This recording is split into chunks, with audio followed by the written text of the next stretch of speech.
ہندوستانی تاریخ کے تناظر میں مسلمانوں کے کردار کو سائنسی اور غیر جانبدارانہ انداز میں پیش کرنے کے مقصد سے انڈیا ہسٹری فورم کے زیر اہتمام انڈیا اسلامک کلچر سینٹر نئی دہلی میں 11 اور 12 اپریل کو 2 روزہ قومی کانفرنس منعقد ہوئی۔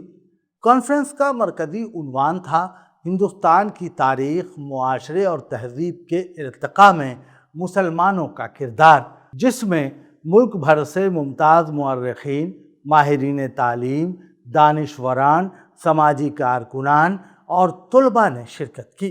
کانفرنس کے مقررین نے اس بات پر زور دیا کہ موجودہ دور میں تاریخ کو مسخ کیے جانے کے رجحانات کے پیش نظر مستند تحقیقی اور غیر جانبدار تاریخ نویسی کی اشد ضرورت ہے تاکہ معاشرے میں اعتماد، ہم آہنگی اور فکری توازن کو فروغ دیا جا سکے۔ امیر جماعت اسلامی ہند سید سعادت اللہ حسینی نے اپنے کلیدی خطاب میں کہا کہ تاریخ کسی بھی قوم کی اجتماعی یادداشت ہوتی ہے اور قومیں اپنی یادداشت کے ذریعے زندہ رہتی ہیں۔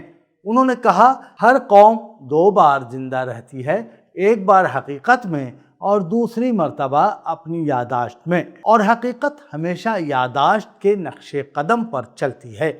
انہوں نے خبردار کیا کہ آج کا دور بعد از حقیقت پوسٹ ٹروتھ زمانہ ہے، جہاں تاریخ کو ڈیجیٹل پلیٹ فارمز کے ذریعے مسخ کر کے پیش کیا جا رہا ہے۔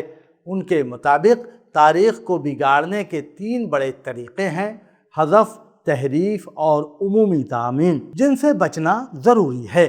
رکن پارلیمنٹ ششی تھرور نے اپنے خطاب میں کہا کہ ہماری تاریخ کون لکھتا ہے؟ یہ سوال قومی شناخت سے گہرا تعلق رکھتا ہے۔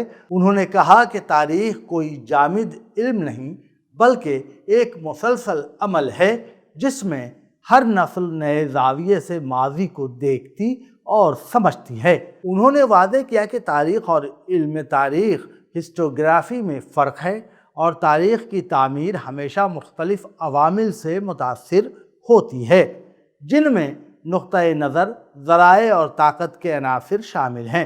فورم کے کنوینر ڈاکٹر شاداب موسیٰ نے افتتاحی خطاب میں کہا کہ حالیہ برسوں میں مسلمانوں کی تاریخ کو منظم انداز میں مسخ کرنے کی کوششیں دیکھی جا رہی ہیں۔ انہوں نے 3 بڑے چیلنجز کی نشاندہی کی: سوشل میڈیا اور فلموں کے ذریعے سطحی تاریخ کا فروغ، نصابی کتب میں تبدیلیاں، تحقیقی اصولوں کو نظر انداز کرنا۔ انہوں نے کہا کہ ان چیلنجز کا مقابلہ صرف منظم علمی کوششوں سے ہی ممکن ہے۔ معروف مفکر ڈاکٹر رام پونیانی نے کہا کہ گزشتہ دہائیوں میں تاریخ کو غلط انداز میں پیش کرنے کا رجحان بڑھا ہے۔ انہوں نے کہا کہ ماضی کی جنگیں زیادہ تر سیاسی اور معاشی مفادات کے لیے لڑی گئیں، نہ کہ مذہب کی بنیاد پر۔ انہوں نے زور دیا کہ تاریخ کو گہرائی اور غیر جانبداری کے ساتھ سمجھنا ضروری ہے۔ سابق وزیر خارجہ سلمان خورشید نے کہا کہ جدید بھارت کی تعمیر میں مسلمانوں کا کردار نمایاں رہا ہے۔ انہوں نے کہا کہ غلط فہمیوں کو دور کرنے کے لیے اس حقیقت کو بار بار مستند انداز میں پیش کرنا ضروری ہے۔ مورخ ڈاکٹر اشتیاق حسین نے قرون وسطیٰ کے ہندوستانی معاشرے پر روشنی ڈالتے ہوئے کہا کہ اس دور میں مختلف زبانوں اور علوم کے درمیان وسیع تبادلہ ہوا۔ انہوں نے کہا کہ مغلیہ دور میں مقامی زبانوں کو بھی فروغ ملا۔ پروفیسر انیتا رام پال نے نصابی کتب کی اہمیت پر زور دیتے ہوئے کہا کہ تعلیمی مواد نئی نسل کی فکری تشکیل میں کلیدی کردار ادا کرتا ہے، اس لیے تاریخ کو ذمہ داری کے ساتھ پیش کرنا ضروری ہے۔ پروفیسر سلیم انجینئر نے کہا کہ اسلامی تعلیمات نے ہندوستان میں سماجی اصلاحات، مساوات اور انصاف کے فروغ میں اہم کردار ادا کیا ہے۔